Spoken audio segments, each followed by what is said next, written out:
এক ভাই আমাদের প্রশ্ন করেছেন, ফজরের সালাত পড়তে দেরি হলে নামাজ হবে কি? জবাব, ফজরের সালাত পড়তে দেরি মানে কি বোঝা যায়, এর অর্থ কি? যদি এমনটা হয় আপনি নিয়মিত বিলম্বে ঘুমাবেন, দেরিতে ঘুমাবেন, আর সূর্য ওঠার পরে ফজর ঘুম থেকে জাগবেন, জেগে আপনি ফজরের সালাত পড়বেন, তাহলে কখনো আপনার এই সালাত হবে না। শুধু সালাত হবে না নয়, আপনি বেনামাজি বলে গণ্য হবেন। কিন্তু যদি কখনো ব্যতিক্রম হয়, তা হলো নিয়মিত আপনি ফজরের সালাত সময় মতো আদায় করে থাকেন, কোনো দিন অসুস্থতার কারণে, ঘুমের সমস্যার কারণে বা যে কোনো কারণেই আপনার অ্যাক্সিডেন্ট হয়েছে, আপনি ফজরের সময় টের পান নাই, সূর্য উদয়ের পরে আপনি জেগেছেন, তাহলে আপনার জন্য বিধান হলো যখনই আপনি জাগবেন তখনই আপনি সালাত আদায় করে নেবেন। এই ক্ষেত্রে আপনার জন্য অসুবিধা নেই, আপনি অপরাধী না, কারণ এটি আপনার সাধ্যের বাইরে ছিল, ব্যতিক্রম ঘটেছে। কিন্তু কেউ যদি নর্মালি নিয়ম তৈরি করে নেয় যে তিনি ঘুমাবেন রাত 1টা-2টার দিকে আর উঠবেন সকাল 8টা-9টার দিকে, তারপরে ফজর পড়বেন, তাহলে কশ্চিন কালেও তার এই সালাত হবে না।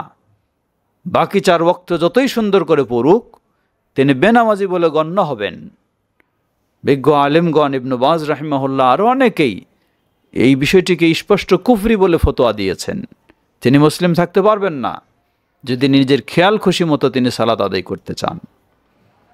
মনে রাখবেন, একটি হলো ব্যতিক্রম হওয়া, আর একটি হলো সাধারণ নিয়ম তৈরি করে নেওয়া। ফজরের সালাত কেন, যে কোনোই সালাত তার সময় অতিক্রম করে যদি আপনি সাধারণ নিয়ম তৈরি করে নেন, তাহলে আপনি সালাত তো হবেই না, আপনি বেনামাজি বলেই গণ্য হবেন। আর যদি কখনো ব্যতিক্রম হয়, তাহলে আলহামদুলিল্লাহ, ইসলাম সহজ, আল্লাহ সেটিকে ক্ষমা করবেন। আল্লাহ রাসূল সাল্লাল্লাহু আলাইহি ওয়াসাল্লাম ফজরের ক্ষেত্রে খুব গুরুত্ব দিয়েছেন। তিনি বলেন, আসকালুস সালাওয়াতি আলাল মুনাফিকিন সালাতুল ইশা ওয়া সালাতুল ফজর। মুনাফিকের জন্য সবচেয়ে ভারী সালাত হলো এশার সালাত আর ফজরের সালাত। আপনি বিলম্ব করবেন, ইচ্ছাকৃতভাবে ঘুম থেকে উঠবেন, এটি মুনাফিকের পরিচয়, মুমিনের পরিচয় নয়।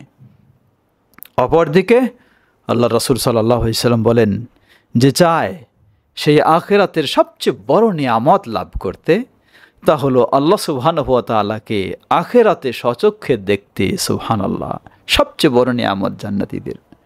সে যেন সূর্য উদয়ের আগে এবং সূর্য অস্তের আগে এই 2 সালাতের ক্ষেত্রে বিশেষভাবে যত্নশীল হয়।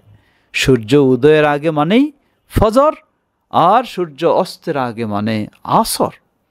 সুতরাং আল্লাহর রহম করুন, কখনোই আমরা গাফেল হব না। যদি এমনি সমস্যা হয়, আল্লাহ ক্ষমা করবেন, কিন্তু ইচ্ছাকৃত আপনি আল্লাহর বিধান চেঞ্জ করে নিজের মতো খেয়াল খুশি মতো সালাত আদায় করবেন, তাহলে এই ধরনের সালাত কখনো কবুল হবে না। ওয়াল্লাহু তাআলা আ'লাম।